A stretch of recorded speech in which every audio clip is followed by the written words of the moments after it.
All right, well, let's get started. I'm sure that folks who arrive a little later will join us via Jaden. So thanks, Jaden, for helping me out with the call today. Jaden is also from Jostle, along with a few other folks on the call here. Faye and Darren are also from Jostle, so thank you for being here. And welcome. My name is Bev. I know many of you. I'm very grateful to see so many familiar faces on the call today. I'm the principal of workplace science at Jostle, and Jostle is a tech company for those of you who don't know anything about Jostle. And we're building an employee intranet, but while we're building an intranet that's helping people be more connected and engaged and included in their workplaces, we're also having conversations like this one today, where we are bringing together people who are really thinking about important topics like belonging and inclusion at work, so that we can together continue to grow and expand the collective mindset around how to make workplaces better and improve the experience for everyone at work. So thank you for being here. We've been having these events every 2 weeks since July, and it's been a wonderful series. And thank you to those who've come quite consistently and are part of our community. Today's topic, as you know, is about how our words contribute to creating feelings of inclusion and belonging and engagement at work.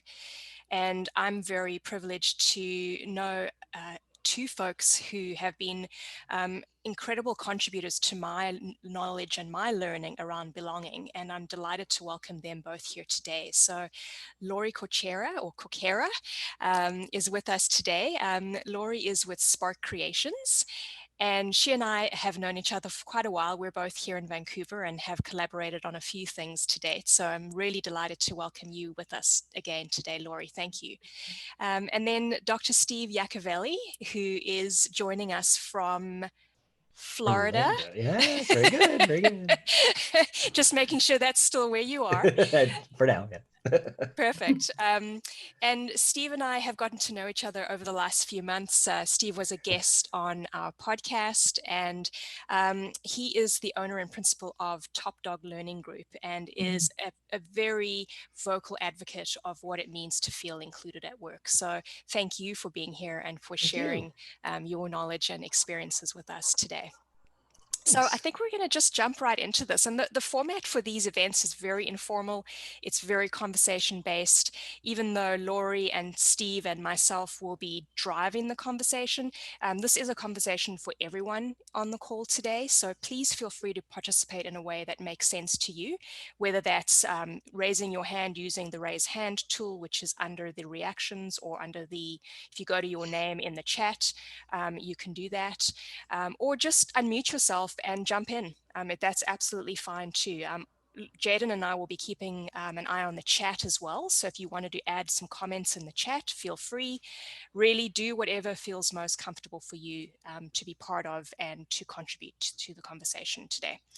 And if observing is just your thing, that's absolutely fine too. So just delightful to have you here with us today.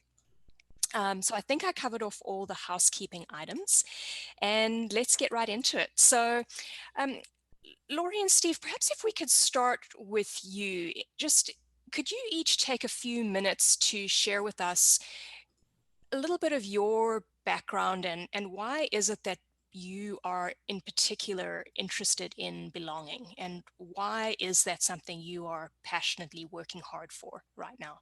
Okay, great. Steve, did you want to go first or would you like me to go? You're closest to Bev, geographically speaking. Okay. So Okay, great. First of all, thank you so much, everyone, for taking the time. We know their time is precious, and so we appreciate you being here. And I just want us to like take a moment to just look at each other's face, if we can, to make it a little bit more human. I know we're all on Zoom, but it's just nice to take a moment and look at everyone's smiles. And I just noticed that Steve actually used the heart reaction. I was like, oh my gosh, I have more than just an applause and a thumbs up. And so I'm going to be definitely using the heart a little bit more often. But I'll start off with sharing. So for those of you who are not connected with me on LinkedIn, you're probably lucky because you would get a lot of notifications. But I'm a lifelong learner. So I appreciate that I'm on this call and I've been invited to talk about belonging. But at the same time, I'm still learning about everything every day and more about myself. And one of the things I learned about myself over the years of myself, learning more about myself in this journey, is that I had a playground experience when I was 6 years old. I don't remember exactly the words that were exchanged, but I remember how I felt in that moment when we just moved from Edmonton to Vancouver. I was 6 years old, so 1980, you do the math. And I went to Mount Pleasant. And before going to that school, I was always that kid that was sort of that life of the party. I was always kind of bringing people along. So the work that I do today is perfect for me because it's always been a part of my personality. But for some reason, when I attended that school and I was on my first day, I went to the playground after meeting some kids in my homeroom in my class, and I recognized them. I went up to them. I said, "Hey, can I play with you?" And they just looked at me and then turned around. And I was like, whoa, like, what did I do? Like, I felt alone. I felt left out. I felt like, all the words that you wouldn't want to feel. Like, I felt sad. I didn't think of like being excluded, but that was kind of what happened. And now I realize that everything that I've been doing, even just how I operate day to day with my friends and my family and my sisters and everything, is always about ensuring that everyone feels seen, heard, and cared for. And that's why I speak a lot about bringing more love in the workplace. And even though love seems to be like not a word that we would commonly use, as human beings, we intuitively know what love is.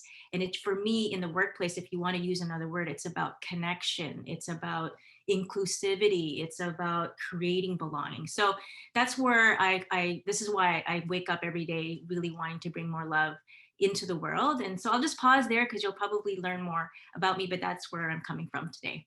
So Steve, over to you. Thank you, Lorie. So heart emoji, nice. I started my professional career in leadership development. That's actually where I mostly sit when it comes to doing the work with clients that we do.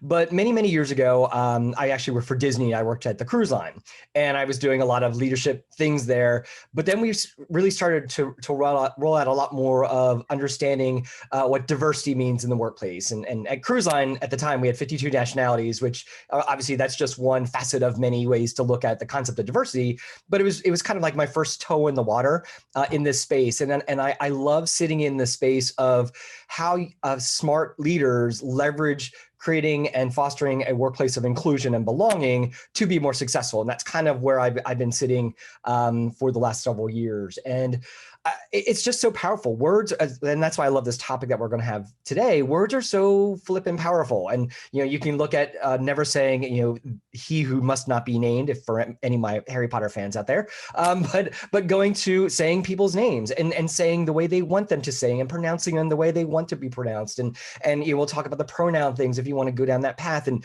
I just think that there's an opportunity for us to be really mindful on the words that we're using so that we can foster that opportunity for people to feel included. And I think now, if we think about the age of COVID-19 and this digital divide that we're all kind of fighting, now more than ever, our words are that much more impactful than just some of the other senses that we have out there. So I'm excited to be here, and hopefully we can all learn from each other today. Thanks, Steve, and thanks, Lorie, for the openness and for the humility that you both bring. It's something that I really appreciate and have worked hard to emulate myself. So because I think that is really one of the foundational aspects of creating belonging, is being open and vulnerable yourself. So is there anyone who would like to share just a couple of quick ideas maybe before we kick into our first sort of real topic here? Any other experiences out there, things that happened in your life perhaps that really made you think more about how you feel excluded or being intentional about including others? We could just pause for a moment if anyone else wants to jump in right now.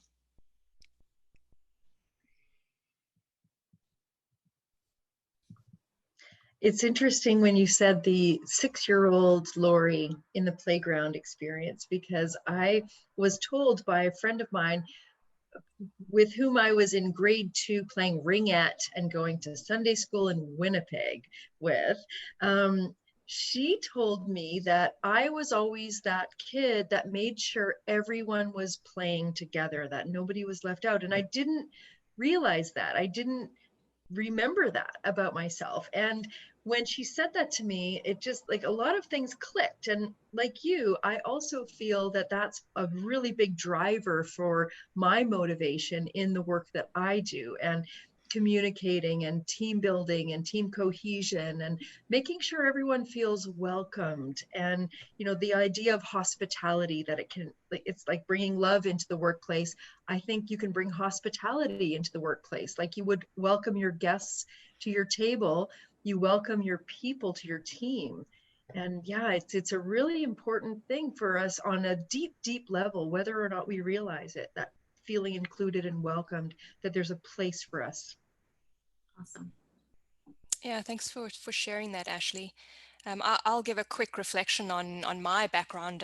I grew up in post-apartheid South Africa, and so my childhood was a divisive experience from the very beginning because of white versus black parts of the population, and we were separated in all the ways you can imagine. So for me, I grew up with this in-group, out-group mentality, whether I chose it or not. So it's something that I've been very aware of as I emerged into my teenage and adult years, around how important it is that you think about how you treat others as equals, and the words that, or labels that are given to people who are part of that out group, that really reinforces differences and separation between people. And I've thought about how that appears and arises in the workplace in particular because of the line of work that I'm in now. So that's really been hard for me to come to terms with, that I did grow up in that environment, and that in many places around the world that still happens. But really grateful for conversations like this to help us all move forward and be more intentional and purposeful in overcoming those barriers. So let's step into that exact topic around the way that words can build or break barriers in the workplace. And we had initially thought that we would do this in a breakout group setting, but Lorie and Steve, what do you think? Should we stay as one group, or could we break out into maybe two groups to have a smaller group discussion? Let's see, how many people do we have? We have 12. Yeah, I'm thinking maybe just to warm people up, it might be good to have us into two groups, and then we would have more conversations and then bring it to the bigger. What do you think, Steve? I think that's a good idea. And on that same note of inclusivity and welcoming, I know some people don't have comfort with their cameras on, but if you do have that comfort, I would encourage you to put those on as well, just so we can, again, bridge that digital divide and connect a little bit better. Sounds good. Okay, so Jaden, why don't you put us into two rooms, and let's make sure that Lorie and Steve are each in a room as the host of the room.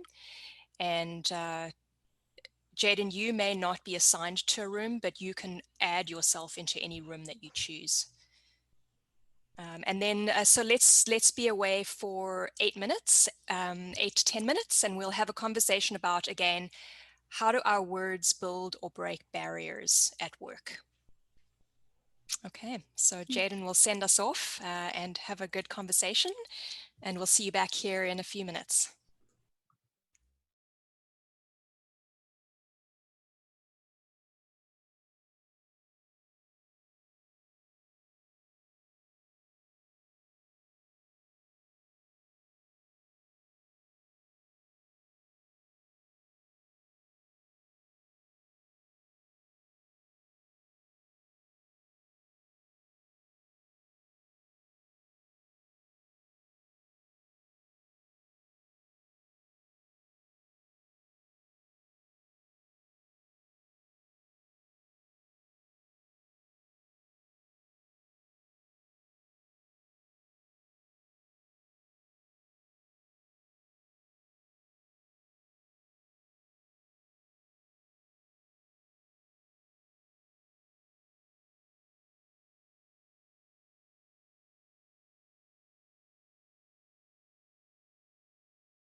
That was fun. Okay, we're back. So hopefully everybody made it back. I think we had a few new folks join us mid-breakout. So I don't know if those folks, let's let them, I'm just going to let them into the session. And Jaden, maybe you can just keep an eye on if there's anyone else who arrives, we can let them in. That would be wonderful. Thank you. All right. Well, we had a really interesting conversation in our room. Lorie, maybe I'll ask you to give us just a quick 2 to 3 minutes, or maybe someone else in your group, just the highlights of what you were talking about. Sure. I mean, I would love to just give a quick highlight, but then I would love to invite everyone to share and add to this. Yeah, I think just to summarize, what people were really focusing on in our group anyway was what it really means to belong and how it varies in different industries and different companies and different experiences. It really comes down to using language that is more universal, that's not going to exclude or prioritize a group over another. And so really being mindful of the language and really taking the time to connect with people and understand what's important for them. Darren, I hope that's okay to share, was about the names and you know, Darren, do you actually want to share that story about the names? Because I think you'd probably say that. Sure. Names are really important. And I was saying there's one person on my team who I don't know if I'm pronouncing their name wrong. And I've been saying it for a long time, and it's become maybe awkward to ask if I'm doing it right or wrong. But Lorie said, no, it's really important to let people know that by saying their name correctly and getting that right, that they are really important to the team. Mm-hmm. And I should do that. Mm-hmm. Well, it was an invitation. I mean, there's a really great TED talk that I'll share in the chat. I can't remember who the speaker is right now, but she was saying that when you ask her how to pronounce her name, because her name was very unique, it is a gift for her because she has the opportunity to share the history and the story behind her name. And I know Steve probably saw that TED talk, so I'll find it and I'll share it in the chat. So thank you, Darren, for sharing that. But yeah, that was the conversation. So I'll pass it on to Steve or whoever else wants to add to that.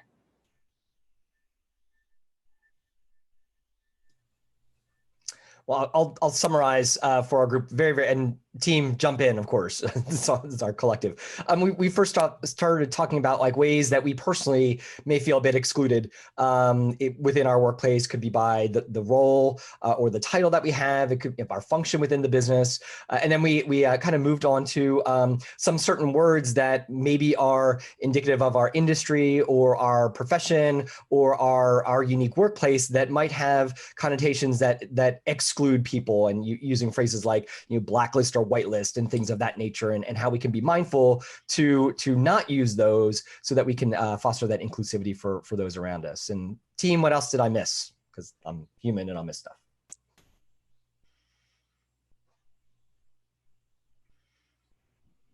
All right, cool. Back to you, Bev. Thank you. Well, I'm sure that the small group setting allowed us to just get to know each other a little bit better and have a bit of a pause. And, these calls that go on for an hour can be a little bit tiring. So hope everyone enjoyed the benefit of the smaller group and those discussions. So for the remaining time that we've got together here this morning, we're going to do something a little bit different in terms of staying in the group, but we're going to break out the conversation into 3 smaller chunks, and using a model that Steve shared with Lorie and I when we were planning to have this conversation, and really to help us think about how we tackle this problem of belonging and exclusion. It helps to use some symbolic references. So today we're going to talk about 3 things, so head, heart, and hand. And those 3 symbols will help us to sort of contain our conversation, but maybe it'll help us all as we leave here today to just quickly be able to think about, okay, what was it about the head, the heart, and the hand that we should be thinking about? So Steve, I don't know if I did that justice. Hopefully I did. But let's jump right into the head. Now, the head is representative of mindfulness, putting people first, and being what Steve calls consciously inclusive. So, Steve, I'm going to hand over to you to explain what that actually means, and then we can have a group conversation about, some of the thinking parts of inclusiveness. Yeah, thank you, Bev. And I was just trying to put my head, no pun intended, around this, and was working on an article for a publication I write for, and that's kind of where this all started. I use the phrase being consciously inclusive in my book Pride Leadership and a lot of the workshops that I do, because years ago, back at the Disney thing again, is when I first got into unconscious bias, and I remember sitting there teaching one of my first workshops on the concept, and there's a gentleman in the back, and he was doing this. He was very, very voluntold to be in this space. And so finally I said, we'll say he's Fred. Fred, is there something on your mind? He's like, well, if it's unconscious bias, I can't do anything about it, and I'm done. I was like, ooh, wow. So that's where I started using the phrase being consciously inclusive. And I think there's an opportunity for us to foster an inclusive workplace and to think about the language you use. You start with yourself. So you kind of thinking up here about you as the individual. So it's looking at things like, do you know what potential unconscious biases you have? If you don't, Project Implicit, Google it, go play there. It's fantastic. Maybe it's looking at the ways that you actually might have some bias for communication styles. I'm an extrovert, in case you didn't figure that out. But for us extroverts, we might have a little difference of perspective in the age of Zoom and whatnot than our introverted friends. And so, is that something that maybe we need to be mindful of when we're in these conversations? Maybe it's even looking at things, I said about the pronoun thing at the beginning, you're looking at things like our email and some of those just very simple tactics we can do in order to foster that inclusivity. Just as a side note, if you in case, and Darren gorgeously asked it in the chat earlier, but let's verbally say it. The pronoun thing, if you're not familiar, is a way to show that you value inclusivity when it comes to gender identity and gender expression, and other facets that way. So by me throwing my pronouns out there, that's allowing you, and that's the collective, all of us, the opportunity to define what your preferred pronouns are, and that's just being gorgeously inclusive. So just some things to think about when we think about the head part. It really starts with you.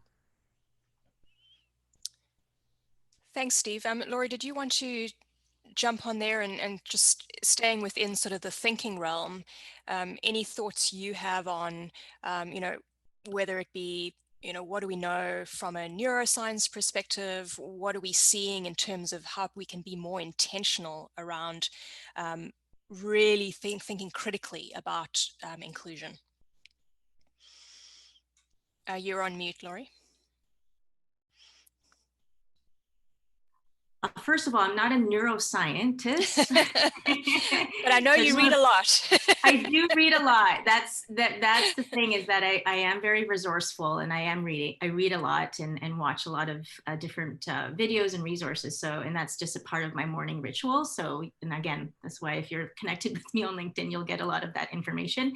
But I did do a workshop on the power of love and compassion in the workplace. And I do share a bit of neuroscience around oxytocin and cortisol, right? So the reason why I'm bringing this up is because if we're feeling excluded or we're creating that experience within, the interactions that we have, relationships, whether it's at work or at home, and we then what will happen is we start to feel fear. We start to feel, everything that goes under fear, right? Some stress, anxiety, and that causes us to release cortisol, which is a natural hormone that releases to sort of protect ourselves, right? Because it's part of our brain. It was designed that way.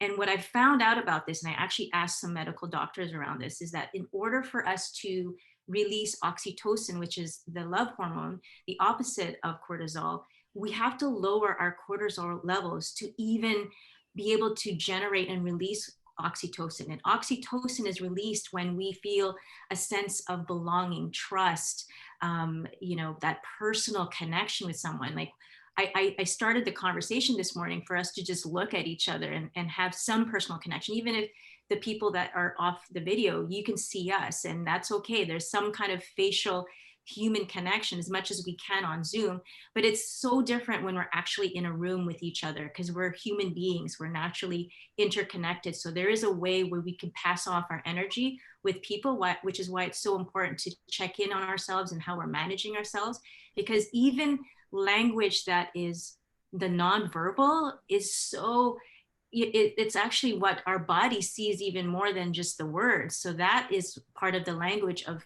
people feeling safe around us. And so we, like what Steve said, we have to be conscious about how we're showing up in the language, and we're gonna fumble.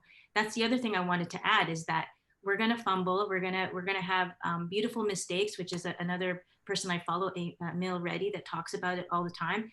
And to have self-compassion that we can always redo. Oh, I'm so sorry. I think I pronounced your name incorrectly. How would you prefer me to pronounce your name? Or if you might have said he or she, but then they prefer they or them. So it's okay as long as we can then in the moment apologize and then redo and then try to learn and do something to be more to learn from our mistakes, and so that we can do better for next time. When you know better, we can do better, is I guess what I'm trying to say. So yeah, I don't know if that really answered your question, but there is some science around if we create more belonging, which is the oxytocin, we need to lower the levels of cortisol, but starting with ourselves, and then we can then really be there for each other. Yeah, thank you, Lorie. And I put you on the spot there, and you did a beautiful effort at responding. So thank you for that.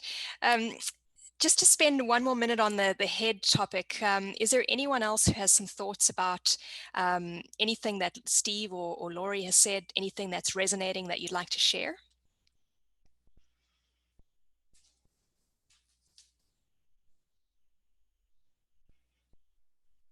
Well, I remember when Lorie was talking about bringing your cortisol levels down so that you can then go to the oxytocin space, made me remember that always secure your own oxygen mask first before assisting someone next to you that you want to help. It's kind of that same concept. It's that self-care idea of making sure that you're okay so you can be okay for others, in service of others, with others. But first of all, you got to take care of what's happening at home. Yeah, 100%, Ashley. And within each of us, there's chemistry happening every millisecond of every moment, right? So if we understand the chemistry of our bodies, we're more easily able to control things like our emotions. So let's step into the heart zone. And Lorie already demonstrated the connection between the head and the heart. And this whole idea of love and care and compassion somewhat starts with the head and our determination to demonstrate those things and to feel those things and be okay with that in the workplace. But perhaps let's think about things like empathy, care, and compassion, and how those things get expressed through words. And they're a bit more complicated in the workplace, I think. So would anybody like to jump in right now and share their thoughts on more of the feeling side of the words we choose?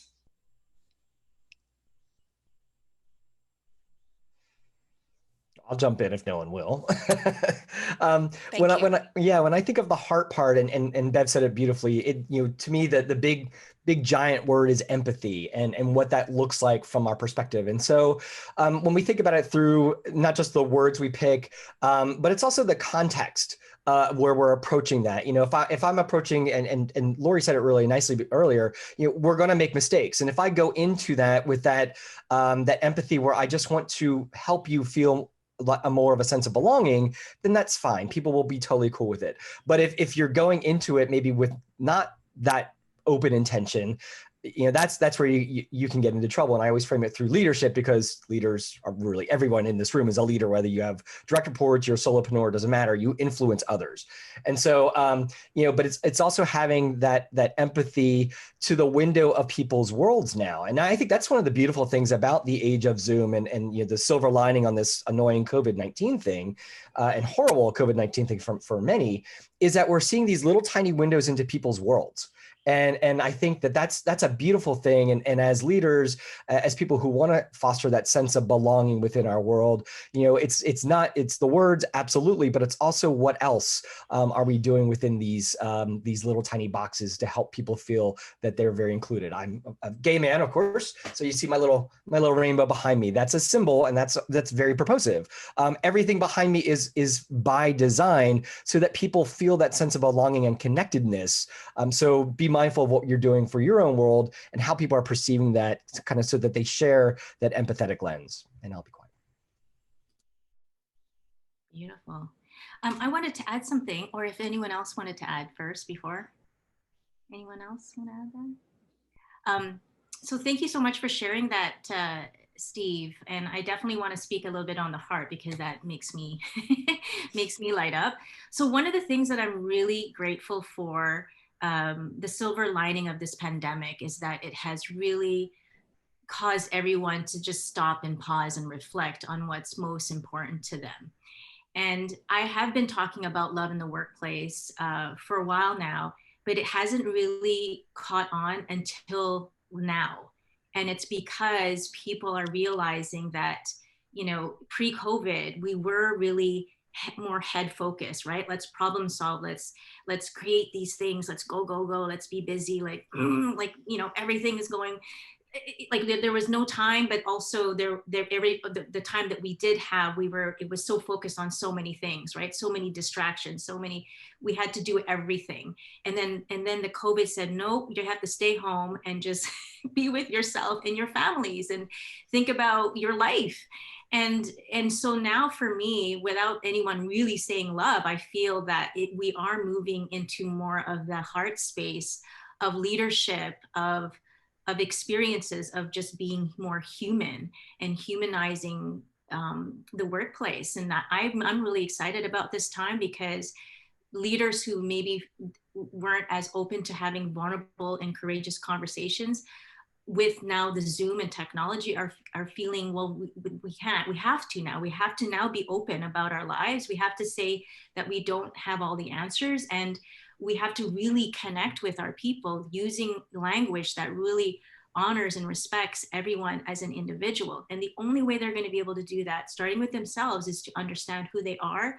And when they do that, then they understand, they can have more openness to have a genuine interest and understanding of their people. But it really is about belonging. To me, just so I can define it, diversity is I can see myself, inclusion is I'm being included, and belonging is I can be myself. So when we think about I can be myself, what does it take for each of us to feel like we truly belong? For Darren, he was saying, well, in my industry, it seems like everyone's, okay with just how we're communicating and connecting with each other. No one's really kind of said anything. So I said to him, why not maybe just check in with your team and have a conversation of what it means for them to feel they belong? Because I think, even from my own personal experience, I didn't always feel I belonged in the tech environment that I was in, because I was always the only female in executive leadership team. No, if no one asked me, I would have just said, yeah, everything looks cool. Yeah, okay, it's the boys club, but I'm okay, fine. I'll make the order of the lunch and I'll pick it up. I just didn't even say anything that I was being excluded. So no one knew that there was any of that happening. But if they had asked me, Lorie, do you feel you belong? Do you feel you have a voice? Do you feel you're included? I would have probably said, not all the time, So I think checking in with each other once in a while, or as often as you want, to say, do we all feel safe? Do we all feel included? Do we all feel we belong? That's a little bit on the heart side. Yeah, I think, Lorie, you raise an excellent point there around it's not just bringing love into the workplace and showing love for others. It's self-love and being really true and clear with yourself around what your measure is of how you feel you belong, and then matching that with the place where you go to work every day. And maybe that's easier said than done, but I think if I reflect on what's unfolded since March, I feel like I've become far more clear on the things that are important to me and the things that I really cherish in my workplace and the way that I relate to people, and have actually felt like some of my relationships have become enriched through this forced work from home situation. So I don't know, does anyone else feel that way? Have you had some time to reflect and understand how you like to feel you belong over this time? Yes, Bev, this is Taruna. Oh, hi. Hi, Taruna. Hi. So absolutely, and I could relate with everything that Steve and Lorie also said right before you. How we were so fixated on the head part and how we moved from the head to the heart. A couple of weeks ago, I read an article by Josh Person on belonging, and he said something that kind of stuck with me. He said diversity is a strategy, inclusion is a goal, and belonging is a feeling. And, often we tend to ignore the feeling part of belonging and focus on the goal and the strategy part of inclusion and diversity. And COVID has allowed us to actually feel the responsibility that we have to belong and to help others belong too. And I think I want to move away from the word fitting in, because fitting in is more like trying to adapt to a world that is not your own, but belonging is more about being a part of the world as the real you. Very well said. Thank you. That pairs perfectly with the messages that we've heard from Steve and Lorie. So thanks, Taruna, for sharing that. And yes, Josh Burson always has great thoughts and shares incredible insights into things. So thank you for sharing that. I haven't actually seen that article. So if you have that article, Taruna, if you could share it oh, you just did. Oh, perfect. Or Lorie did, I think. That would be wonderful for us all to learn more about his ideas. So the last area for us to look at is what we symbolically call hand, and that's really represents the actions that we need to take, and perhaps some of the more physical barriers that exist to helping people feel included, like the digital divide that Steve has spoken about, and even things like tech savviness or socioeconomic barriers that make it hard for people to belong or experience equity in the workplace or in their work situations. It's also about the actions you take when you observe someone being excluded, or taking action or escalating something when you feel someone is being bullied. So Steve, I know you're particularly passionate about this area. Do you want to jump in and just spend a few minutes and talk about the digital divide piece in particular? Yeah, and this is where I get kind of nerdy excited, because my doctorate's actually in instructional technology and distance education for those who weren't in our small group. And so this is where that piece of my world and the inclusion stuff kind of collides. Sorry, my blue screen is being kind of funky today. But when I've been on so many Zooms like we all have since all this unfolded, and you start to watch people's level of comfort here. And some people, they're just like, okay, whatever.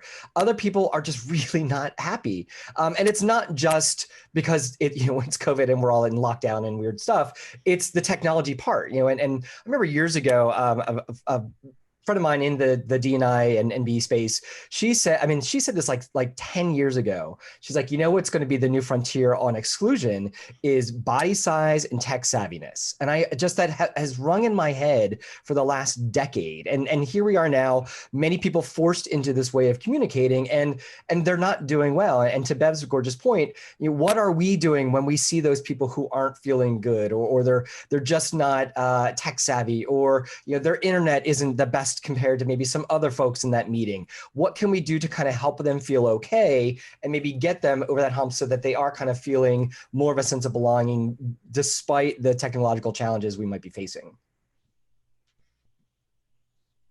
What would be your suggestion, Steve?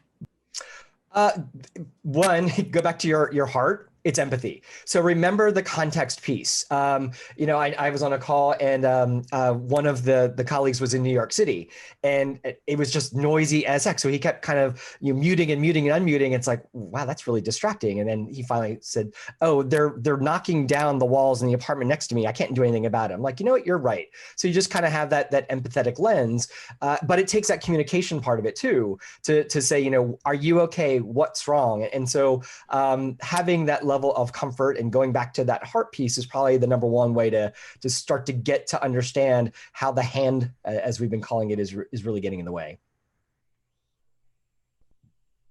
Yeah, I think what you've raised there, Steve, is the interconnectedness too between those three parts, right? So that they really don't operate independently, but we can choose to focus on one over the others in order to achieve a certain outcome.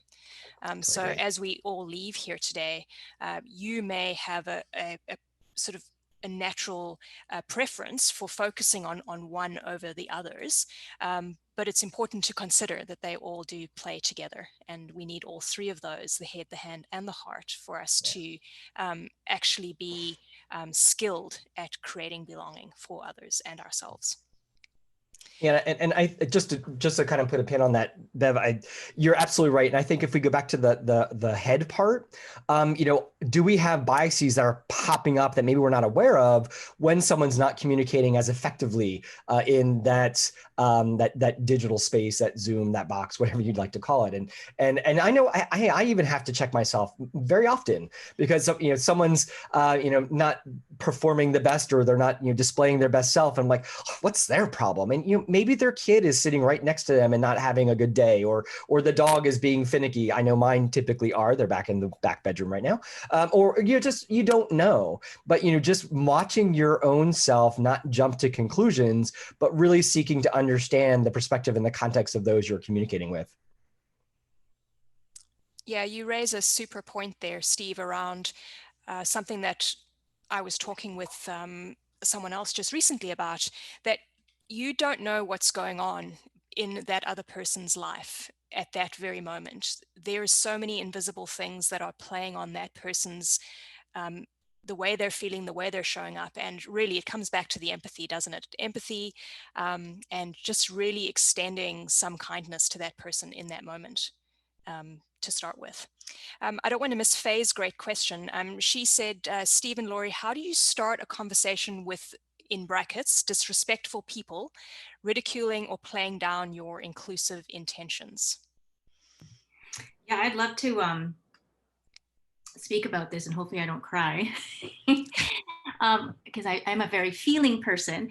But you know, since doing a lot of learning around creating cultures of belonging, I have found myself as a human being that I do get triggered a lot more now, because I'm noticing more of the language that's being used. I'm hard on myself when I say certain words, or I miss something.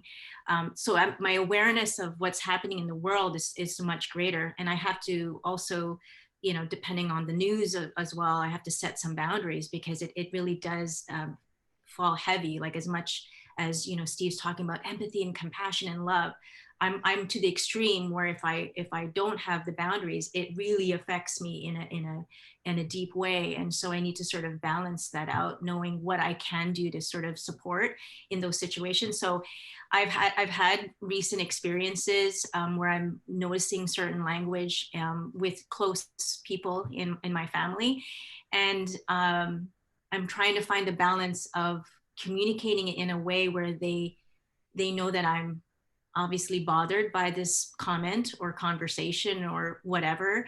And what's the best way for me that's worked out is to find a quiet time to have a conversation with them, because I don't want to do it out loud if it's like at a dinner table, for instance, because you don't want to embarrass them. But obviously, if there is something that's said, I said, oh, I think that surprises me, that comment, where's that coming from? Depends on the situation again, right? Who's in the room. But if I can, I will bring them into a separate room and have a one-on-one conversation and just get really curious as to where that's coming from. There's always a reason why someone's thinking a certain way, or saying something, and it could be that they don't have all the information, they learned it, it's an unconscious bias, Steve, and they're unaware of it, right? So how do you respond to someone's unconscious bias or microaggression or comment? And I just always just come from a place of curiosity. Tell me more about where that's coming from, and how, you know, where's that response? And then from that place, I might take it to a place where, you know, here's another way to say it, or here's why it shouldn't be said this way. Or so there's a back and forth of just educating people, but also to share what's important to me, that they know that was not, that I was upset about that too.